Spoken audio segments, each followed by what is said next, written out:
Hello बच्चों, आप सभी का मैं स्वागत करता हूं आपके अपने यूट्यूब चैनल चंदन सर कानपुर में। बच्चों, जैसा आप जानते हैं कि इस समय मैं आपको एसएससी जीडी के एग्जाम को टारगेट रख के बहुत ही ज़बरदस्त तरीके से जीएस के छोटे छोटे जो टॉपिक हैं उनको मैं कवर करा रहा हूं सिर्फ 5 से 10 मिनट में।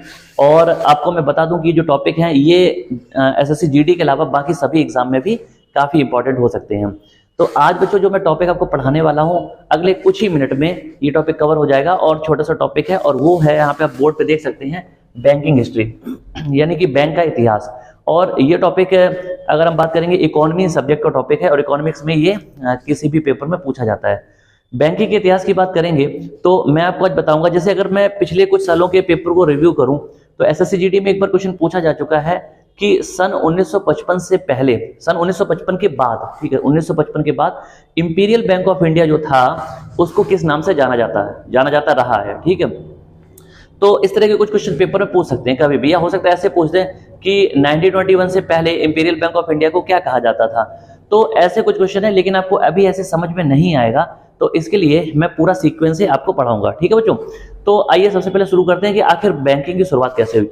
देखिए, सबसे पहले अगर मैं बैंकिंग की बात करूंगा तो आपने देखा होगा कि हमारे आसपास क्षेत्र में बहुत सारे बैंक होते हैं। अगर हम कुछ बैंकों के नाम की बात करेंगे तो जैसे state bank of India, Punjab national bank, bank of Baroda, और अगर प्राइवेट बैंक की बात करेंगे तो एचडीएफसी, आईसीआईसीआई, एक्सिस बैंक, इस तरह के काफी बैंक हैं। तो बैंकिंग की जो शुरुआत है, आखिर बैंकिंग का पर्पस क्या था, कैसे शुरुआत हुई, बैंक होते क्या है, इन सभी चीजों पे हम डिस्कस करेंगे। बैंक की अगर बात करेंगे तो आपने देखा होगा, अगर मैं आपसे पूछूं कि बैंक है क्या, तो बैंक एक ऐसी संस्था है, ठीक है, बैंक एक ऐसी वित्तीय संस्था है जहां पर हम क्या करते हैं, अपने अमाउंट को, पैसे को जमा करते हैं जिसके बदले हमें कुछ ब्याज मिलता है, और अगर हम कुछ बैंक से पैसा लेते हैं लोन के रूप में तो उसके बदले हमें ब्याज देना पड़ता है। तो ये सिंपल कंसेप्ट है। अगर हम इंग्लिश में बात करेंगे तो हम कह सकते हैं कि bank is a financial institution where we can deposit our money और विड्रॉ। ठीक है, तो हमारा जो पैसा उसको मैं तो विड्रॉ करेंगे या फिर क्या करेंगे, जमा करेंगे। ये सिंपल कंसेप्ट है। बाकी हालांकि आजकल बैंकिंग में देखेंगे तो बहुत सारी चीजें जो है उनकी शुरुआत हो चुकी है, तो सिंपल कंसेप्ट है बैंक में पैसा जमा करना और निकालना। अभी क्या है कि पुराने जमाने में बैंकिंग सर्विसेज उतनी अच्छी नहीं हुआ करती थी, और अगर ज्यादा पीछे जाएंगे तो बैंक भारत में हुआ ही नहीं करते थे। तो आप जानते हैं कि भारत में जो पहला बैंक था उसकी शुरुआत, देखिए सबसे पहले मैं आपको बताता हूँ हुई कब है। तो अगर हम भारत के पहले बैंक की बात करेंगे बच्चों, तो यहाँ पे मैं आपको बताता हूँ सबसे पहले कि भारत का जो पहला बैंक था उसका नाम था bank of Hindustan, bank of Hindustan, और ये बात है सन 1770 की। ठीक है, अच्छा, 1770 में भारत का पहला बैंक शुरू हुआ जिसको हम बैंक ऑफ हिंदुस्तान के नाम से जानते हैं। अब हुआ क्या कि इससे पहले भारत में कोई भी बैंक नहीं हुआ करता था। ठीक है, इससे पहले भारत में कोई भी बैंक नहीं हुआ करता था। आप जानते हैं कि भारत में अंग्रेजों का शासन था। जब भारत में अंग्रेज आए, और अंग्रेज देखो मैंने आपको पहले बताया कि काफी पढ़े लिखे थे, और जितनी भी चीजें भारत में आज हैं वो ब्रिटेन में पहले से ही हुआ करती थी, यानी कि वो हमसे ज्यादा आगे थे, है ना। अगर हम विकास की बात करेंगे, डेवलपमेंट की बात करेंगे, टेक्नोलॉजी की बात करेंगे, तो वो हमसे काफी आगे थे। ब्रिटेन में बैंक हुआ करते थे। अंग्रेज जब भारत में आए तो उन्होंने यहाँ की स्थिति को देखा। उन्होंने ये सोचा कि भाई भारत में हम जैसे शासन कर रहे हैं तो हमें तो यहीं रहना हमेशा के लिए। तो उन्होंने सोचा कि यार यहाँ पे तो बड़ी प्रॉब्लम है, लोग पैसे को किस तरह से मैनेज करते हैं। अच्छा, उस जमाने में आपको बताऊं, एक जो टर्म था वो यूज किया जाता था जिसको बोलते हैं वस्तु विनिमय, यानी कि बार्टर सिस्टम।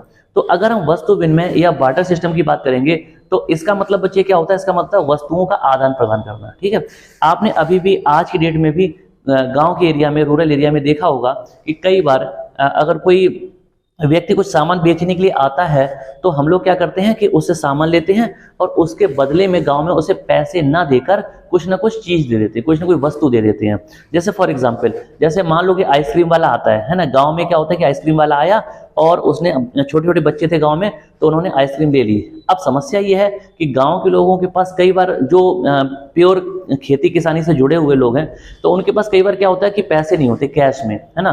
तो वो क्या करते हैं, उन्होंने क्या कि आइसक्रीम ले ली और 5 या 10 रुपए की आइसक्रीम ली, उसके बदले में 1 कटोरी या 2 कटोरी जो अनाज था वो दे देते हैं, गेहूं चावल या जो भी चीजें हैं। कुल मिलाकर उनके पास खेतों में जो फसलें हो रही हैं या जो चीजें हो रही हैं उनको वो दे देते हैं। तो यहाँ पर क्या हुआ कि यहाँ पे डायरेक्ट अगर पैसे की बात करेंगे या कैश की बात करेंगे तो उसे इस्तेमाल नहीं किया गया, है ना। एक से चीज ली दूसरे को दे दी। कभी कभी ऐसा भी होता है कि जैसे अगर हम शहर में रह रहे हैं या नॉर्मली अगर हम बात करेंगे तो अगर हमें कोई चीज चाहिए तो हम क्या करेंगे कि चीज खरीदते हैं, उसके बदले पैसे देते हैं। लेकिन गांव में सपोज क्या होता है कि एक किसान के पास उसके खेतों में गेहूं होते हैं, दूसरे के पास चावल होते हैं, तो वो क्या करेंगे आपस में गेहूं और चावल को एक्सचेंज कर लेंगे, यानी कि आपस में क्या करेंगे अदला बदली कर लेंगे, जिससे क्या होगा दोनों का काम चल जाएगा। तो इस प्रोसेस को बार्टर सिस्टम या फिर वस्तु विनिमय कहा जाता है। तो पुराने जमाने में जो वस्तु विनिमय है वो ज्यादा हुआ करता था, ठीक है। तो अभी अगर हम बात करेंगे, है ना, तो हो क्या रहा है कि जब नए जमाने में हमारे, तब तो हमने क्या किया कि करेंसी नोट को यूज करना शुरू कर दिया। लेकिन अगर हम उस जमाने की बात करेंगे, है ना, उस जमाने की बात करेंगे तो उस समय बार्टर सिस्टम बहुत ज्यादा चलता था, या हम कह सकते हैं कि मुख्य रूप से यही चलता था, क्योंकि नोट नहीं हुआ करते थे। तो अब हुआ क्या कि लोग क्या करते थे कि अपनी जो चीजें वो दूसरे को दे देते थे, तो दूसरे से चीजों को ले लेते थे। उस जमाने में गाय का बड़ा महत्व था, है ना, लोग गाय को पालते थे और गाय के बदले में दूसरी चीजों को लिया करते थे। और अच्छा, अगर हम मार्केट एरिया की बात करेंगे तो आज की डेट में तो क्या कि हर गली मोहल्ले में मार्केट होता है ना, अगर आपको कोई भी चीज चाहिए, राशन पानी सब आपको आसपास मिल जाता है। लेकिन उस जमाने में जो बाजार हुआ करते थे वो एक किसी निश्चित स्थान पर लगते थे और बहुत दूर दूर से लोग आया करते थे। यानी कि अगर हम बात करें 50 किलोमीटर, 100 किलोमीटर, 200 किलोमीटर, है ना, ऐसे दूर दूर मार्केट हुआ करते थे। तो लोग क्या करते थे कि बाजार जाने के लिए तैयारियां करते थे, जैसे हम घूमने जाते हैं ना कहीं, इस तरह से तैयारियां करते थे। और फिर बैलगाड़ी, भैंसा गाड़ी या जो उनकी गाड़ियां होती थी, इस तरह की गाड़ियों को यूज करके, और ये मैं आपको जो बात बता रहा हूँ ये आज से लगभग 300-400 साल पहले की स्थिति बता रहा हूँ। तो उस समय लोग ऐसे जाया करते थे और बाजार जब जाते थे तो वो क्या करते थे कि एक एक, 2-2 महीने, 3 महीने, 4 महीने, 5 महीने, ऐसे टाइम पे बहुत लंबे टाइम में जाया करते। और एक बार जाते थे, उनको आने जाने में भी काफी ज्यादा समय लगता था, 1 हफ्ते, 2 हफ्ते, 3 हफ्ते ऐसे करके। और उसके बाद वो एक बार जाते थे, बहुत सारा सामान लेके आ जाते थे, फिर लंबे समय तक गुजारा होता रहता था, इस तरह से चला करता था। अब यहाँ पे क्या होता था कि बड़ी समस्याएं आती थी। क्यों? क्योंकि अगर आप बाजार जाओगे और आपको कोई चीज लेनी है, तो इसका मतलब आप अपने साथ सामान भी लेके जाओगे, या आपने जो पशुपालन किया हुआ है, जानवरों को आपको बेचना है, उसके बदले में आप चीजें लेके आओगे, तो भी आपको लाद के ले जाना पड़ता था। उसके बाद थोड़ा रिस्क भी होता था कि बड़े बड़े आपके आइटम है, रास्ते में अगर आपको चोर डकैत कुछ मिल जाते हैं, लुटेरे, तो वो आपके सामान को आराम से लूट लेते थे, ठीक है। तो बड़ी समस्याएं होती थी, क्योंकि आराम आराम से चलते थे, पूरे दिन चलते थे, शाम हो गई, रात हो गई, तो वहां रास्ते में रुक जाया करते थे, जंगल भी पड़ सकते थे। और उसके बाद क्या, खाया पिया, वहीं पे अपने खाना बनाया और रात में सो गए अपनी गाड़ियों में, और सुबह उठ के फिर चल दिए, इस तरह से चला करता था। तो चैलेंजेस तो काफी ज्यादा थे। अंग्रेज जब आए, अंग्रेजों ने सोचा कि भाई ये तो बड़ा लेंथी प्रोसेस है, हम यहाँ पे क्यों ना बैंक शुरू करें। बैंक से 2 फायदे, एक तो बैंक शुरू करेंगे तो हम नोट को जारी करेंगे, नोट से क्या होगा, चीजों को लेना बड़ा आसान हो जाएगा, क्योंकि नोट में आप जानते हैं क्या होता है कि काफी अमाउंट है वो आप नोट की फॉर्म में अगर रखोगे, पॉकेट में रखा और चले गए कहीं भी लेने के लिए, तो इतनी दिक्कत नहीं आती है।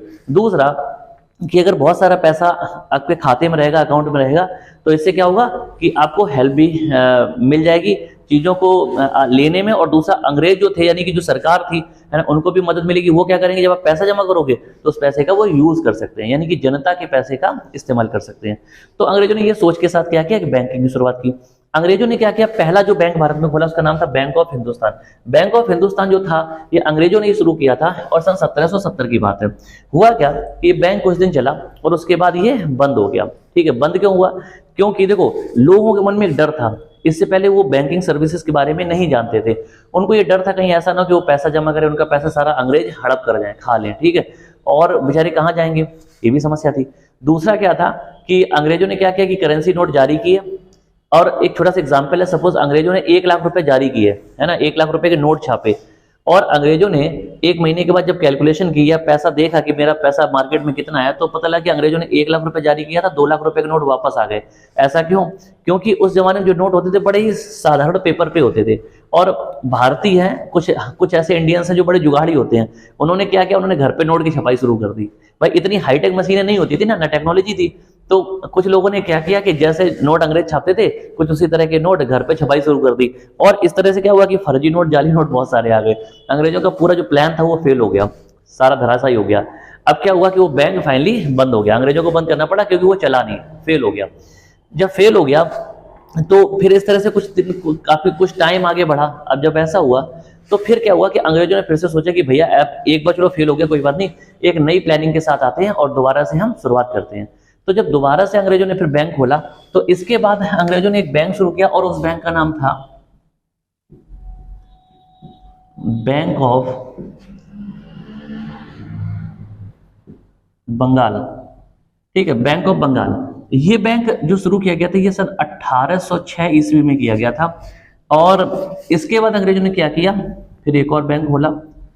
इस बैंक का नाम था बैंक ऑफ बॉम्बे। सन 1840। और इसके बाद एक और बैंक खोला गया, ये था बैंक ऑफ मद्रास।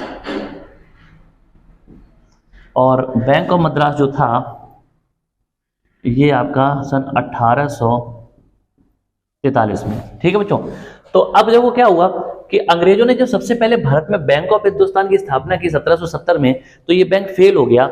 और इसके बाद अंग्रेजों ने क्या किया कि बैंक ऑफ बंगाल की स्थापना की। और कब? 1806 में। बैंक ऑफ बंगाल का मतलब है कलकत्ता में, उस जमाने में कोलकाता को कलकत्ता बोलते थे।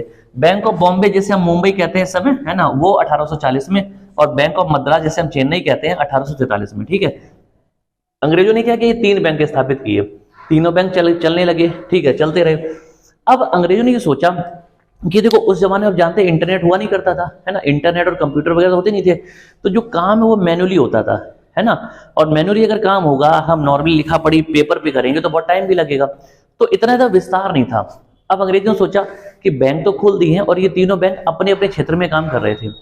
उन्होंने सोचा कि अगर हम इन तीनों बैंक को आपस में मिला दें तो हम पूरे इंडिया में बैंकिंग सर्विसेज को शुरू कर सकते हैं, यानी कि इसका विस्तार कर सकते हैं। तो ये सोच के साथ अंग्रेजों ने क्या किया कि अलग अलग जो बैंक चल रहे थे, है ना, अलग अलग हिस्सों में चल रहे थे, उन्होंने तीनों को आपस में मिला दिया। ठीक है, तीनों बैंकों को, bank of Bengal, bank of Bombay, bank of Madras, तीनों को आपस में मिला दिया। और मिलाने के बाद उन्होंने एक बैंक बनाया, उस बैंक का नाम रखा गया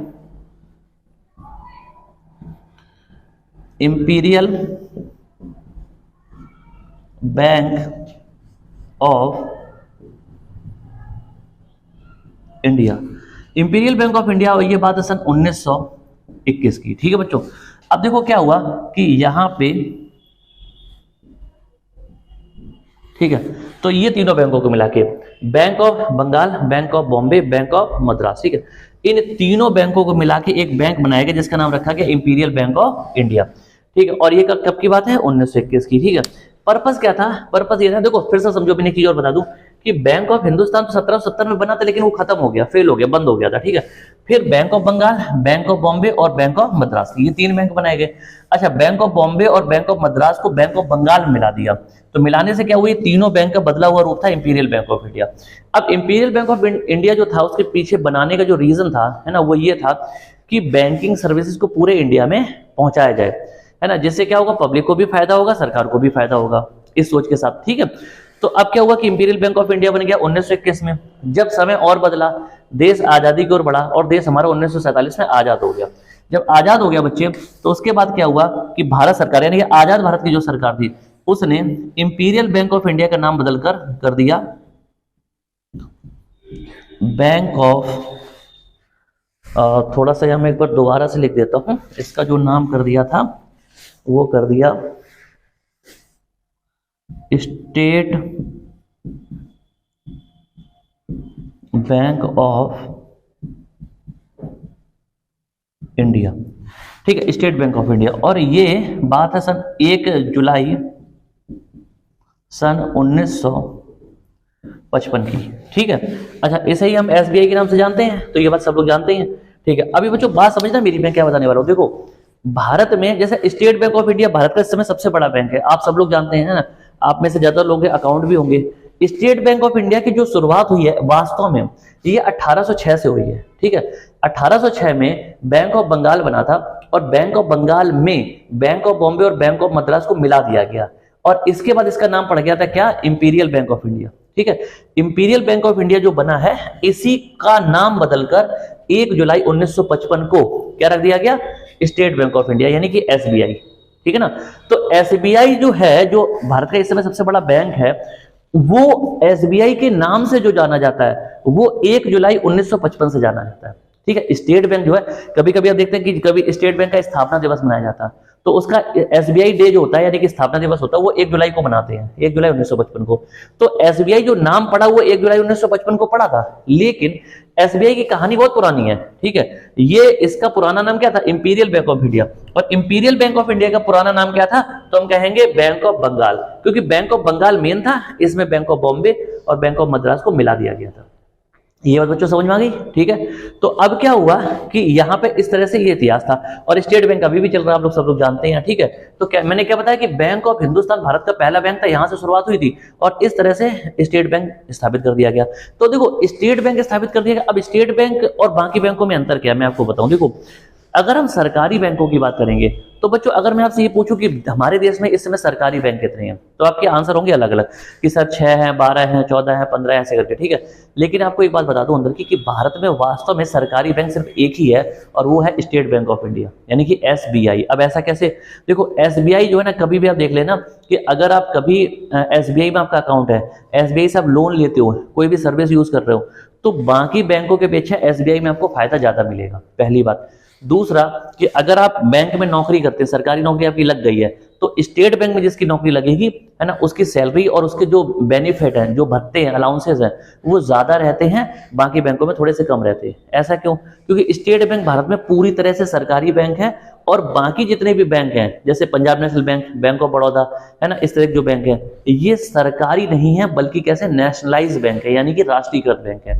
और राष्ट्रीयकृत और या नेशनलाइज बैंक का मतलब होता है कि जब ये बैंक कभी शुरू हुए थे तो प्राइवेट तौर पे हुए थे, बाद में सरकार ने क्या किया कि इनको अपने अंडर में लेके, है ना, और इनको क्या कर दिया, नेशनलाइज कर दिया, राष्ट्रीयकृत कर दिया, ठीक है। जब किसी प्राइवेट संस्था को सरकार अपने अंडर में ले लेती है और उसमें 51% या उससे ज्यादा शेयर सरकार का हो जाता है, तो उस केस में ऐसी कंडीशन को क्या कहते हैं? नेशनलाइजेशन या फिर राष्ट्रीयकरण कहते हैं। तो बाकी जितने भी बैंक सरकारी हम बोलते हैं वो सरकारी नहीं, वो कैसे? राष्ट्रीयकृत बैंक है। और उसमें राष्ट्रीयकृत बैंक का मतलब है कि वहां पे हिस्सेदारी सरकार की आधे से ज्यादा है ना, थोड़े बहुत हिस्सेदारी प्राइवेट सेक्टर की और बाकी ज्यादा से ज्यादा किसकी? सरकार की है, तो इसलिए उसको राष्ट्रीयकृत कहते हैं। और एसबीआई देश में अकेला ऐसा बैंक है जो पूरी तरह से सरकारी है, पूरी तरह से, ठीक है। तो ये चीज आप ध्यान रखेंगे। और इसके अलावा जो प्राइवेट बैंक है वो तो पूरी तरह से प्राइवेट होते ही है, ये बात तो सब जानते ही हैं, ठीक है। तो ये चीज हो गई, तो ये आप ध्यान रखेंगे। मैंने आपको ये कंसेप्ट, इसमें पेपर में बहुत सारे क्वेश्चन पूछे जाते हैं और आपके एग्जाम में पूछे भी जा चुके पहले कि देश का पहला बैंक कौन सा था? बैंक ऑफ हिंदुस्तान, 1770, ठीक है। इसके बाद कौन सा बना? बैंक ऑफ बंगाल बना। बैंक ऑफ बंगाल में कौन से 2 बैंक मिला दिए गए? तो बैंक ऑफ बॉम्बे और बैंक ऑफ मद्रास मिला दिए गए, है ना। और ये कब कब बने थे? तो ये सारी डेट लिखी हुई है, ठीक है। इन तीनों को मिला के क्या बनाया गया? इंपीरियल बैंक ऑफ इंडिया बनाया गया। इंपीरियल बैंक ऑफ इंडिया का नया नाम क्या है? स्टेट बैंक ऑफ इंडिया है। कब स्थापित हुआ? इस टाइम पे हुआ। तो देखिए जैसे अभी आगे फ्यूचर में मैं आपको कभी जब पूरा बैंकिंग पढ़ाऊंगा, तो चैप्टर इकोनॉमिक्स का, ठीक है, इकोनॉमिक्स पढ़ाऊंगा, तब तो मैं उसकी आपकी बहुत डिटेल से बताऊंगा, क्योंकि ये बहुत बड़ा टॉपिक है। बैंकिंग जो है ना, वो कम से कम आपकी जो क्लास है ना, वो हो सकता है एक पार्ट में कवर ना हो पाए, तो मैं 2 क्लास में बनाऊंगा, कर आधे घंटे का 35 मिनट का लेक्चर जो होगा वो बनाऊंगा। लेकिन अभी जो मैं आपको छोटे छोटे फैक्ट बता रहा हूँ, छोटे छोटे जो टॉपिक पढ़ा रहा हूँ, उसके तहत मैंने आपको बैंकिंग का इतिहास बताने की पूरी कोशिश की है, ठीक है बच्चों। तो आप ये ध्यान रखें, इसमें बहुत सारे पेपर में क्वेश्चन बनते हैं। और अगर आपको ये क्लास अच्छी लग रही है तो मैं बस इतना कहना चाहूंगा कि क्लास को ज्यादा से ज्यादा लोगों को शेयर जरूर करें, ठीक है ना। क्योंकि देखो जैसे मैं बड़ी मेहनत से आपके लिए क्लास बनाता हूं, देखो पढ़ाना बच्चे देखने में बहुत आसान लगता है, लेकिन सबसे मुश्किल काम होता है, क्योंकि पढ़ाने और हम लोग जो आपको पढ़ाते हैं कॉम्पिटिटिव एग्जाम्स में, ये सबसे चैलेंजिंग है। एकेडमिक में क्या होता है कि फिर भी थोड़ा सा जो मेहनत है वो कम हो जाती है, क्योंकि जो सिलेबस है वो लिमिटेड होता है। कंपटीशन में क्या होता है कि सिलेबस अनलिमिटेड होता है, बहुत सारे ऐसे क्वेश्चन होते हैं जो आपके पेपर में आते हैं और उन पे हम बैठ के घंटों रिसर्च करते हैं, पूरा पूरा दिन लगाते हैं, बहुत ज्यादा मेहनत करते हैं, ठीक है ना। और इसके बाद ये निचोड़ निकाल के लाते हैं कि कौन से क्वेश्चन जो आपके पेपर में आते हैं। तो इतनी मैं मेहनत कर रहा हूँ, यूट्यूब पे आपको पढ़ा रहा हूँ, फ्री ऑफ कॉस्ट पढ़ा रहा हूँ, है ना। तो मैं ये चाहता हूँ कि आप लोग इतनी कम से कम हेल्प करें कि आपसे कोई फीस नहीं ली जा रही। यही क्लासेस, ऐसी क्लासेस कई बार आप देखते हैं कि बहुत से लोग ऑनलाइन पेमेंट के साथ बेच रहे हैं, पेड क्लासेस दे रहे हैं आपको, है ना, जहां पे आप अच्छा खासा पैसा देते हैं तब जाकर आपको ऐसी पढ़ाई मिलती है। यहाँ पे मैं आपको बिल्कुल फ्री ऑफ कॉस्ट दे रहा हूँ, है ना। तो अगर फ्री दे रहा हूं तो कम से कम इतना सहयोग चाहिए कि आप लोग ज्यादा से ज्यादा क्लास को शेयर करें, जिससे ज्यादा से ज्यादा लोग इससे जुड़ पाएं, सब्सक्राइब कर पाएं। और आपके जितने भी जानने वाले हैं, आप हर बच्चे के घर में भी कम से कम 2-2, 4-4, 5-5 सबके यहाँ मोबाइल होते हैं, सबके मोबाइल में सब्सक्राइब करा दो। और जितने भी पढ़ने वाले बच्चे हैं, जानने वाले आपके दोस्त हैं, क्योंकि ये नॉलेज है, शिक्षा है, सबका फायदा होगा, इसमें नुकसान किसी का नहीं है। किसी भी बच्चे को अगर आप जोड़ते हैं, सब्सक्राइब करवाते हैं, तो हर एक का फायदा है, नुकसान किसी का भी नहीं है, और वो भी फ्री ऑफ कॉस्ट। तो इतना करें, जिससे क्या होगा कि अगर हमें मोटिवेशन मिलता रहेगा, है ना, तो फिर क्या है कि हम और ज्यादा अच्छी क्लास आपके लिए लाते रहेंगे। अगर हमें डिमोटिवेट हो गया, मोटिवेशन नहीं मिला, तो क्या होगा, क्लासेस बंद हो जाएंगी, तो फिर इससे क्या है कि आपका लॉस होगा, सीधी सी बात है। ठीक है बच्चों, तो इतनी हेल्प करिए और मैं आपके लिए जी जान लगा दूंगा, ये आपसे वादा है। ठीक है, तो मिलते हैं जल्दी अगली क्लास के साथ, तब तक के लिए जय हिंद बच्चों।